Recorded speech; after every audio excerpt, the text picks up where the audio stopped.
আসসালামু আলাইকুম। কি অবস্থা সবার? আমি তানভীর আহমেদ প্রিন্স আছি গর্বের পাঠশালা থেকে।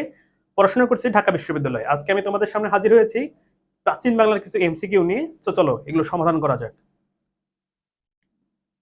প্রথমে আছে প্রাচীন বাংলার ইতিহাসে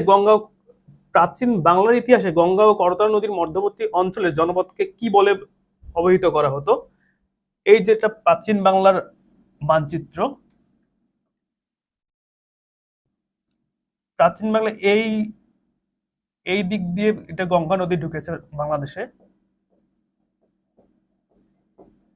আর এই দিক দিয়ে ঢুকেছে করতোয়া নদী। এটা করতোয়া নদী, আর এটা গঙ্গা বা পদ্মা নদী। পদ্মা, ঠিক আছে। আর এটা করতোয়া নদী। এখন এখানে বলা আছে প্রাচীন বাংলার ইতিহাসে গঙ্গা ও করতোয়া নদীর মধ্যবর্তী অঞ্চলকে কি বলে অবহিত করা হতো? সমতট। এখানে প্রথম অপশনটা আছে সমতট। সমতট অঞ্চলটা হচ্ছে চট্টগ্রামের কিছু অংশ। চট্টগ্রাম,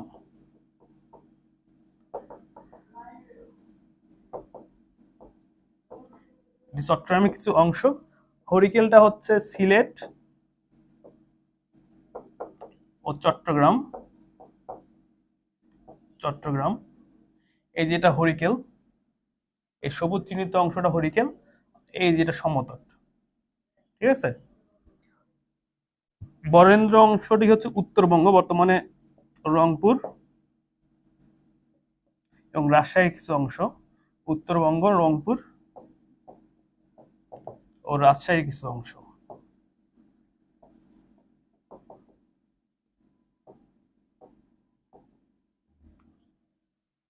আর পুন্ড্র, এটি অ্যান্সারটি হবে পুন্ড্র, অর্থাৎ প্রাচীন বাংলার ইতিহাসে গঙ্গা ও করতোয়া নদীর মধ্যবর্তী অঞ্চলকে বলা হতো পুন্ড্র। এই যে এটি পুন্ড্র, এই দুই নদীর মাঝখানে এটি করতোয়া নদী এবং এটি গঙ্গা বা পদ্মা নদী। তাহলে প্রাচীন বাংলার ইতিহাসে গঙ্গা গঙ্গা ও পদ্মা নদীর মধ্যবর্তী অঞ্চলকে কি বলা হতো? এটি হচ্ছে পুন্ড্র। আর এই যে গৌর অংশটি হচ্ছে বাংলার কিছু অংশ, অর্থাৎ বর্তমান বাংলাদেশের কিছু অংশ, বিহার এবং উড়িষ্যা, উড়িষ্যার কিছু অংশ, ঠিক আছে, গৌর। আর রাঢ়টা বর্তমানে পশ্চিমবঙ্গ, কলকাতার মধ্যে পড়েছে বর্তমানে, পশ্চিমবঙ্গ কলকাতা। প্রাচীন বাংলায় আমাদের মোট 16টি প্রাচীন জনপদ ছিল। 16টি প্রাচীন জনপদ ছিল। এর মধ্যে বাংলাদেশে পড়েছে, বর্তমান বাংলাদেশের যে ম্যাপ আছে এই ম্যাপে পড়েছে 10টি। তাহলে বাংলাদেশের বর্তমান যে ম্যাপ, এই ম্যাপ অনুযায়ী প্রাচীন জনপদ কতটি ছিল? 10টি। এবং আগে যে বাংলার যে, অর্থাৎ পুরো বাংলা, বিহার, উড়িষ্যা, এর মধ্যে মোট প্রাচীন জনপদ ছিল 16টি। আর বাংলাদেশের বর্তমান ম্যাপে আছে 10টি। আর পরবর্তী কোশ্চেনে চলে যাই। পরবর্তী কোশ্চেনে আছে বাংলার প্রাচীন জনপদগুলোর মধ্যে কোনটি সবচেয়ে প্রাচীন? প্রথমে আছে বঙ্গ, পুন্ড্র, গৌড়, বরেন্দ্র। এটি উত্তরটি হবে পুন্ড্র। বাংলার সবচেয়ে প্রাচীন জনপদ কি? পুন্ড্র। বাংলার সবচেয়ে প্রাচীন জনপদ কোনটি? পুন্ড্র। এরপরে আছে চীনা পরিব্রাজক হিউয়েন সাং প্রাচীন বাংলার কোন জনপদে ভ্রমণ করেন? আচ্ছা, চীনের কয়েকজন পরিব্রাজক যারা বাংলাদেশ ভ্রমণ করেছেন তারা হচ্ছেন হিউয়েন সাং,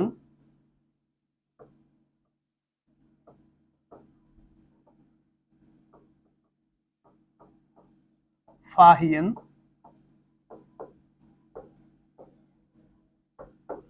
এবং ইতসিং। এই তিনজনের নাম বেশি পাওয়া যায়, হিউয়েন সাং, ফাহিয়েন এবং ইতসিং। এখানে বলা হচ্ছে চীনা পরিব্রাজক হিউয়েন সাং কত সালে প্রাচীন বাংলার কোন জনপদে ভ্রমণ করেন? হিউয়েন সাং ভারতবর্ষে আসেন 630 সালে এবং বাংলায় প্রবেশ করেন 634 সালে। ভারতবর্ষে প্রবেশ করেন কত? 630 সালে ভারতবর্ষ এবং বাংলায় প্রবেশ করেন 634 সালে। তিনি যখন বাংলায় প্রবেশ করেন সেই সময় বাংলার শাসক ছিলেন হর্ষবর্ধন। হর্ষবর্ধন।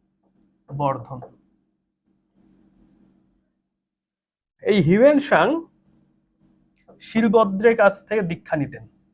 শিলভদ্রের কাছ থেকে দীক্ষা নিতেন বৌদ্ধ ধর্ম সম্পর্কে। তিনি নিজেও একজন বৌদ্ধ ধর্ম ভিক্ষুক ছিলেন। শিলভদ্রের কাছ থেকে তিনি দীক্ষা নিতেন। এখানে আছে চীনা পরিব্রাজক হিউয়েন সাং প্রাচীন বাংলার কোন জনপদে ভ্রমণ করেন? উত্তরটি হচ্ছে সমতট। এটির উত্তর কি? সমতট। চীনা পরিব্রাজক হিউয়েন সাং প্রাচীন বাংলার কোন জনপদে ভ্রমণ করেন? উত্তরটি হচ্ছে সমতট। সেই সময় বাংলার রাজা ছিলেন বা বাংলার শাসক ছিলেন হর্ষবর্ধন। তিনি দীক্ষা নিতেন শিলভদ্রের কাছ থেকে। ভারতবর্ষে তিনি আসেন 630 সালে এবং বাংলায় তিনি আসেন 634 সালে। পরবর্তী কোশ্চেনে আমরা দেখতে পাচ্ছি কত শতক হতে বাংলার জনপদগুলোর নাম জানা যায়? কত শতক হতে বাংলার জনপদগুলোর নাম জানা যায়? প্রথমটিতে আছে দ্বিতীয়, তৃতীয়, চতুর্থ, পঞ্চম। উত্তর কি হবে? উত্তর হবে চতুর্থ। চতুর্থ শতক হতে বাংলার জনপদগুলোর নাম জানা যায়। এরপরের কোশ্চেন হচ্ছে সর্বপ্রথম পৌরের উল্লেখ পাওয়া যায় কার লিখিত গ্রন্থে? সর্বপ্রথম পৌরের নাম উল্লেখ পাওয়া যায় কার লিখিত গ্রন্থে? এখানে প্রথমে আছে পনিনি, খতে আছে কৌটিল্য, শিলভদ্র, অতীশ, দীপঙ্কর, শ্রীজ্ঞান। এনার কাছ থেকে দীক্ষা নিতেন কি? Hiuen Tsang. হিউয়েন সাং তার কাছ থেকে দীক্ষা নিতেন। কৌটিল্য ছিলেন চন্দ্রগুপ্ত মৌর্যের প্রধানমন্ত্রী, পিএম প্রধানমন্ত্রী। সর্বপ্রথম পৌরের উল্লেখ পাওয়া যায় কার লিখিত গ্রন্থে? এটি হচ্ছে পনিনির। পনিনির লিখিত গ্রন্থে সর্বপ্রথম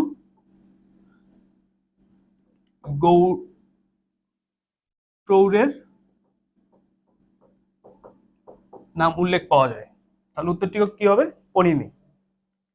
এরপরে কোশ্চেন আমরা দেখতে পাই উত্তরবঙ্গের জনপদ কোনটি? প্রথমটিতে আছে হরিকেল, বরেন্দ্র, তাম্রলিপ্তি, চন্দ্রদ্বীপ। চন্দ্রদ্বীপ কার পূর্ব নাম? বরিশালের। বরিশালের পূর্ব নাম কি? চন্দ্রদ্বীপ। তাম্রলিপ্তি হচ্ছে পশ্চিমবঙ্গের মেদিনীপুর জেলার রূপনারায়ণ নদীর পাশে, অর্থাৎ এটি হচ্ছে পশ্চিমবঙ্গে। তাম্রলিপ্তি কোথায়? পশ্চিমবঙ্গে। এটি একটি নদী বন্দর ছিল প্রাচীন বাংলায়। নদী বন্দরের জন্য বিখ্যাত ছিল তাম্রলিপ্তি। হরিকেল হচ্ছে সিলেট ও চট্টগ্রাম।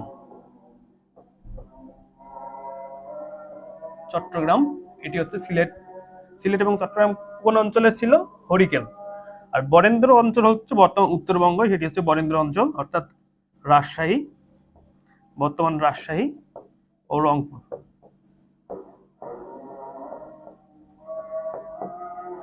বর্তমান রাজশাহী ও রংপুর মিলে বর্তমান আগের প্রাচীন বাংলার বরেন্দ্র অঞ্চল। তাহলে চন্দ্রদ্বীপ কোন জেলার পূর্ব নাম? বরিশালের। তাম্রলিপ্তি হচ্ছে পশ্চিমবঙ্গের মেদিনীপুর জেলার। হরিকেল হচ্ছে সিলেট এবং চট্টগ্রাম মিলে। আর উত্তরবঙ্গের জনপদ কোনটি? তাহলে এটি হচ্ছে বরেন্দ্র। বরেন্দ্র হচ্ছে উত্তরবঙ্গের জনপদ, বর্তমানে রাজশাহী এবং রংপুর। এরপর আছে প্রাচীন ভারতের একমাত্র কোন শাসক মধ্য এশিয়া পর্যন্ত তার সাম্রাজ্য বিস্তৃতি করেন? প্রাচীন বাংলার একমাত্র শাসক মধ্য এশিয়া পর্যন্ত তার সাম্রাজ্যের বিস্তৃতি করেন কে? সমুদ্রগুপ্ত, কনিংস, অশোক, হর্ষবর্ধন। উত্তরটি হবে কনিংস। সমুদ্রগুপ্ত বলা হয় প্রাচীন ভারতের নেপোলিয়ন।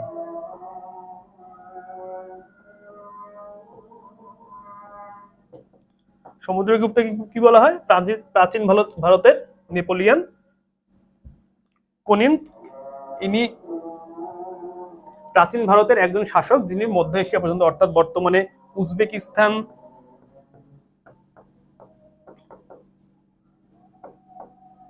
তাজিকিস্তান, কিরগিজস্তান,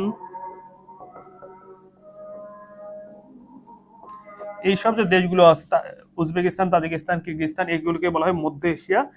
তিনি এই কনিন্স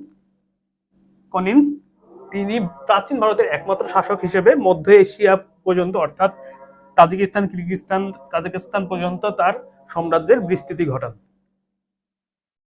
এরপরে আছে কোন শাসক মহাধীরাজ উপাধিতে ভূষিত হন? কোন শাসক মহাধীরাজ উপাধিতে ভূষিত হন? প্রথমে আছে কনিন্স, এরপর আছে চন্দ্রগুপ্ত, অশোক, সমুদ্রগুপ্ত।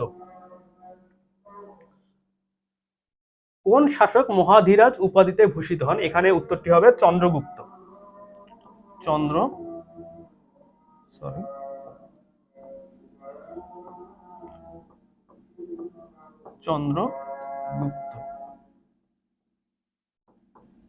চন্দ্রগুপ্ত মহাধীরাজ উপাধিতে ভূষিত হন। চন্দ্রগুপ্ত মহাধীরাজ উপাধিতে ভূষিত হন। এরপরে আছে ভারতীয় উপমহাদেশে প্রাচীন ইতিহাসে কোন যুগকে স্বর্ণযুগ বলা হয়? প্রাচীন ভারতে কোন যুগকে স্বর্ণযুগ বলা হয়? প্রথমটিতে আছে গুপ্ত, মৌর্য, মুঘল, কুষাণ যুগ। এর মধ্যে কোনটি প্রাচীন যুগ নয়? সেটি হচ্ছে মোগল আমলকে আমরা প্রাচীন যুগ বলতে পারি না। মোগল আমল প্রাচীন যুগ নয়, কারণ এটি শুরু হয়েছিল 1500 সালের পর থেকে, অর্থাৎ 16 শতকে। তাহলে প্রাচীন ভারতের ইতিহাসে কোন যুগকে স্বর্ণযুগ বলা হয়? এটি উত্তর হচ্ছে গুপ্ত যুগ। গুপ্ত যুগকে বলা হয় প্রাচীন ভারতের স্বর্ণযুগ।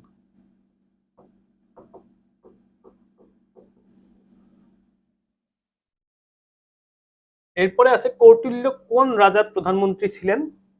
কৌটিল্য কোন রাজার প্রধানমন্ত্রী ছিলেন? প্রথমে আছে শশাঙ্ক, সমুদ্রগুপ্ত, অশোক, চন্দ্রগুপ্ত মৌর্য। কৌটিল্য কোন রাজার প্রধানমন্ত্রী ছিলেন? অর্থাৎ উপদেষ্টা ছিলেন কার? চন্দ্রগুপ্ত মৌর্যের। কৌটিল্য চন্দ্রগুপ্ত মৌর্যের প্রধানমন্ত্রী ছিলেন।